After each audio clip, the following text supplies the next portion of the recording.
mercy, Lord. Oh, no, anyway, I'm sorry about that. And he said again, give the people that they may eat, for thus saith the Lord, they shall eat and shall leave thereof. So he set it before them, and they did eat and left thereof, according to the word of the Lord. Amen. Amen. Now, when we read this, like I say, it was a great movement by Elijah, but we also read another similar story, of course we all know, which is the feeding of the 5,000 with Jesus. And that's what I'm going to get to in a minute, and that's in John 6. I'm sorry, excuse me. I'm going to do something. It's going to go. I'm going to read that one up there. But like I said, as we read, we see that in John, actually, this is one of the only miracles that is actually in every gospel, in all 4 gospels. There's a lot of miracles that are in 2 gospels or in just 1 gospel and 3 gospels, but this is the only miracle that is in all 4 gospels. So all 4 of them wrote about. So we can read in Matthew 14 through 21, or we can read in Mark 6:32-44. Luke wrote about it in chapter 9, and then of course I'm going to read out of John. And when we read this, I want to kind of go into a little different aspects of this, but I want to read out of John 6, 1 through 14. And it says, after these things, Jesus went over the Sea of Galilee, which is the Sea of Tiberias. And a great multitude followed him because they saw his miracles which he did on them that were diseased. And Jesus went up into a mountain, and there he sat with his disciples. The Passover, a feast of the Jews, was nigh.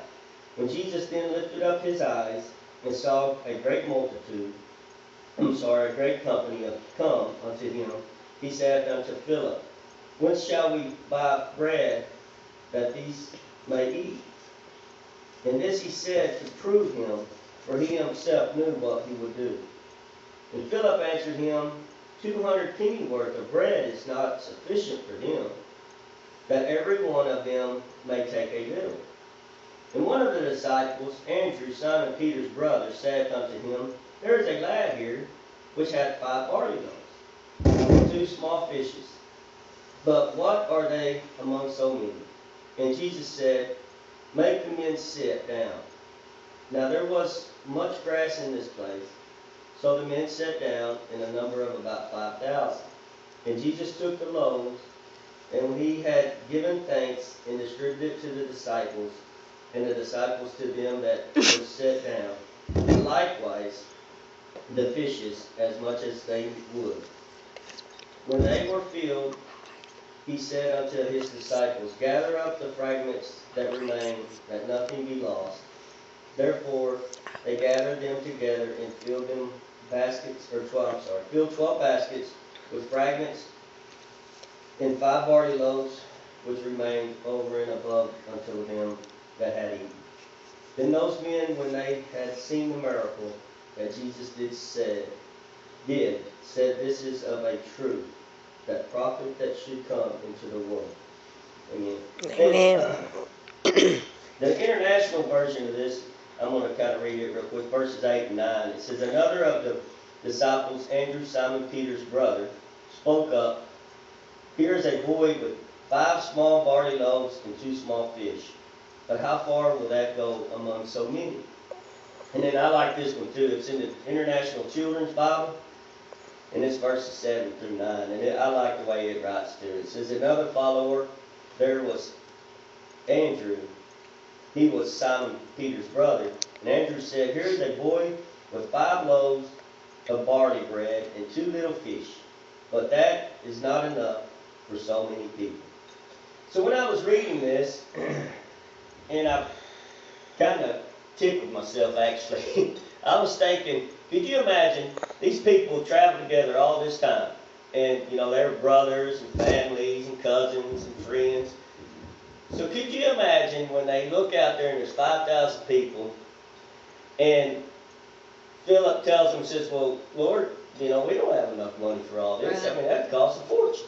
And then you got this one guy comes up, which was actually Peter's older brother. He comes up and says, well, Lord, we got 5 loaves and 2 fishes. Right. Could you imagine their reaction to that? I was thinking about that, and like I said, I kind of tickled myself because I was thinking, if that was me and I was there and some guy come up like that, he'd either had to be smart aleck or he had to be sarcastic. Right. So you figured that everybody would probably just make fun of him. So, well, now what are you going to do? Let them smell the food, or are you going to give them a little piece each time? Or how are you going to feed 5,000 people? So it really made me think, and like I said, it kind of tickled me because I was thinking, man, how would we react to that? To this day, if somebody come up, you have 5,000 people, and they bring you a little bitty, hey, this little boy's got this little food. So I could just imagine their reactions and everything. So it got me to thinking, we do that so often.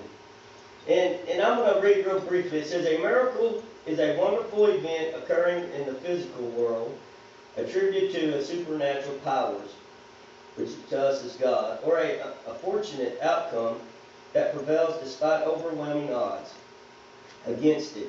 That's how they define miracle. That's how.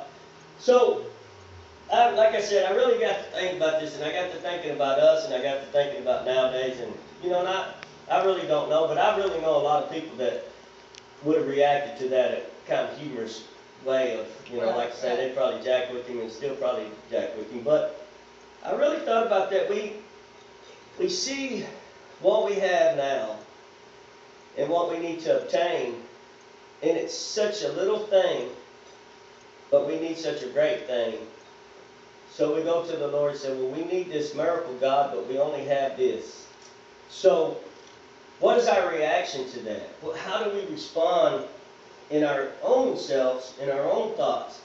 And speaking of a miracle, John mentioned this twice in chapter 6. He mentioned it in verse 2, and he said, a great multitude followed him because they saw his miracles, which he did on them that were diseased. And again in verse 14 it says, then those men, when they had seen the miracle that Jesus did. So, they had seen miracles before, but yet they still questioned. And so what I really wanted to really focus on today is how we do this so often in our lives.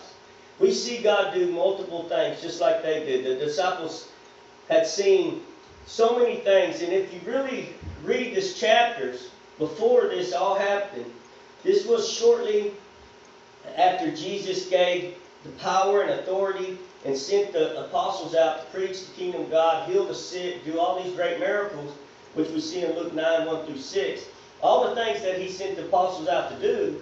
Then we see that in Matthew 14:10 that this is also the time that John the Baptist was beheaded. So they saw all these great things. They did all this stuff, and then they traveled onto a wilderness or into a desert place to kind of get away. But yet, when they saw this great multitude of people, they still had a little doubt. So, it made me kind of remind me of myself a lot of times. I've seen many great things happen, but still when it comes to that point of needing something or wanting something great, I still say, but it's so little that we have. How are we going to obtain this great thing? And of course, the Lord quickens me. But also what I read out of this, when I looked through this, I saw that there was a few things that were similar in all 4 Gospels. And one of them is that the first thing they did was they departed to a desert place because of, I believe, was because of what happened with John the Baptist and the things that they needed. But also, it says that he had compassion, and he ministered to them, and he blessed the food and distributed it. So as we look at a desert place, and it says in Mark 6:32, and they departed into a desert place by ship privately. Some scriptures in the Bible, they refer to a desert place as being where you're wandering or you don't know where you're at that time, and you're questioning, and just like we see the children of Israel when they wandered, and when Jesus went to the desert and Satan tempted him. So we see all these solitude places that we go to. And a lot of times we're in that same position. We go for solitude. We go to get close to God. We go, and then all of a sudden we see that Jesus looks out and he sees the multitude. And in a different verse versions of the gospel, they explain it a little different, but we see in Matthew 14:14 it says, Jesus went forth and saw a great multitude and was moved with compassion towards them and healed their sick. And then again in Luke 9:11 he said, he received them and spoke to them about the kingdom of God, healed them that needed healed. And so we see that they were off in a desert place and Jesus needed time, but they also see that he healed them and he did all this stuff for them. And so it made me think back of my life and our lives and the things that we go through and the ministering of the word and in the healings and all that. But then we get to the next phase of it and we see that we have this little bit of something, but we need this greatness. So the first thing that comes out of our mouth is just like what Philip said. Well, God, it's going to take a fortune to do this. Mm-hmm. God, I need, some say it was 8 months worth of wages that it was going to cost to feed that many. Some say it was even up to a year's worth of wages to feed that many people at that time. So we do this so often in our lives. We say, but God, I have so little, but I need so much. Right. And then what did Jesus tell them to do? In each gospel, he told them to sit down and eat. Mm-hmm. But yet they still questioned it. And then Jesus took it and he broke it and he blessed it. And then what happened? Is he fed a multitude of people. But the first thing that they had to do, the disciples had to do, was sit all the people down. And then they had to have the faith to walk around and hand all the baskets out. And this is the one part that I really, really like, is that they had leftovers. And we see that Jesus blessed the food in Luke 9:16 and 17. It says, then he took the 5 loaves and 2 fishes, and looking up into heaven, he blessed them and broke and gave to the disciples to set before the multitude. In verse 17 he says, and they ate and were all filled, and when there was taken up a fragment that remained, to them was 12 baskets.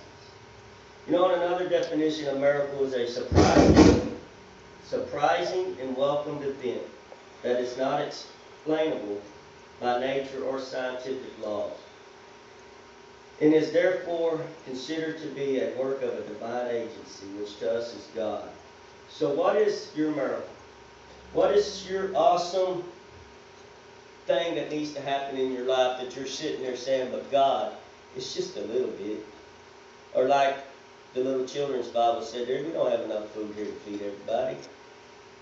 What is in your life today, and in my life today, that we need to say, yes, God, I have a little bit, but I need all this? And then Jesus is telling us, just sit down and eat. That's all you got to do, man, sit down and eat. But yet, we question it, and we want to partake of it. And then I think back of just like Andrew when he went to that and he said, Jesus, this little guy has 5 pieces of bread and 2 fish. And I could just imagine, like I said earlier, I could just imagine everybody laughing at him. And do you feel like that sometimes? I feel like that sometimes. I feel like when I go to God for something, I feel like the devil, or I feel like people laughing at me. Oh, Timmy, that ain't going to happen. What, are you crazy? You're just going to let it. You don't even have anything. You don't have any money. You don't have any place. You don't have anything. Right. But yet I think about that. Sometimes all you got to have is 2 little fishes, 5 loaves. And if we could really, really, really grasp, and I've heard this message preached 1,000 times on this, but what God really, really showed me and what it quickened my heart is if I could really put it in my mind and in my heart that he took 5 loaves of bread and 2 little fish and fed 5,000 people. It is such a great thing that we can't even fathom it. Some days I sit down and I read it and I still can't. I cannot just see that and that's just the men. That's not counting the women and the children. And he took that little and did that much. And I can't even sit down and have faith of a mustard seed to move a mountain or to do anything. But yet, can believe that He can save my soul, but I can't believe that He can help me. Right. And that quickens me. And God says, man, if you could just see it in your eyes, 5,000 people. 5,000 people He fed with 5 little bitty breads and 2 little fishes, like the little Bible said. And so if we could just grasp that. But I think the biggest problem in our lives are we're like what happens with, like Andrew, like I said, they probably went to him and they just started laughing at him, or they started saying stuff. And so in our minds we start doubting and we start having a fear, so we can't overcome it. We can't realize what God's offering us because we're still looking at the 5 loaves of bread and the 2 fishes. And the thing that comes into our heart is, but that is not enough for so many people. And I feel God telling me in my soul and in my heart, the blessing is there. Just sit down and eat, man. Just sit down and eat. And then when you sit down to eat, bless it, break it, and then you're going to have leftovers. And that's what I believe God is telling us. And then the other thing that I really was thinking about today, and I'm going to turn to Psalm 78, 19 through 25, and then I'm going to close. And it says in 78, 19 through 25, it says, yea, they spoke against God. They said, can God furnish a table in the wilderness? Behold, He smote the rock that the waters gushed out and the streams overflowed. Can He give bread also? Can He provide flesh for His people? Therefore the Lord heard this and was wroth. So a fire was kindled against Jacob, and anger also came up against Israel, because they believed not in God, and trusted not in His salvation. Though He had commanded the clouds from above, and opened the doors of heaven, and had rained down manna upon them to eat, and had given them of the corn of the heavens. Man did eat angels' food, and He sent them meat to fill. And I read that and it made me think, how many times do you think God gets angered if we can't just believe? Right. I mean, really think about this. We say so many times, but God, I only have a little. But yet, so many times He gives us so much. But yet, we still say, but it's just a little bit, God. We can't just sit down and eat. We can't just, I used to joke about people all the time, and they used to say they claim it and grab it or whatever that is. Say it and claim it. But that is so true. If we could just sit down and eat, if we could just realize, no matter how big of a miracle we need, sometimes all we need is 5 little loaves of bread and 2 little fishes. But we can't get that out of our head of what we see versus what we need versus what God can do. Amen. And that's what I think He's trying to tell us, is just sit down and eat, and I'll take care of everything else, man. But it is so hard for our natural person, just who we are, to just sit down and eat sometimes. Sometimes we want to question it. We want to go, well, where's it going to come from? How am I going to get it? What am I going to do? Instead of just sitting down and eating, and let Him bless it, and then it multiplies. And then, like I said, the funny thing is about it is that we're going to get leftovers. So He's not just going to bless us. He's going to bless everybody else around us. Amen. So all we got to do is just say, yeah, God, it's a little bit. I have a little bit. But I want this. I need this. This is what we're trying to obtain. And then He's going to take it. He's going to bless it and break it. And then we're going to have more left. So we have it for everybody else. And that's what I believe God is trying to tell us today. Is just sit down and eat. If we could sit down and eat and not argue about it, not say, and just like the children of Israel did, complain about the manna and this and that. If we could just sit down and eat, partake of the fish, take of the bread, and then, my God, there ain't no telling what could happen. But we just keep seeing it in our minds, and we keep thinking about, just like it's so little, and there's so many of them. Let's don't look at it. I heard one time this guy said, just start off with something small, and then it'll just grow. It'll just get bigger. All you got to do is have that faith. And that's how I'm going to close with that. If anybody has any prayer, and I just want you to ponder upon this. Just think of how big of a miracle that really was. And then we can just grasp that there's just so much more that God wants us to do. There's so much more that God wants for us. But just sit down and eat. And that's all we got to do. Amen. In Jesus' name.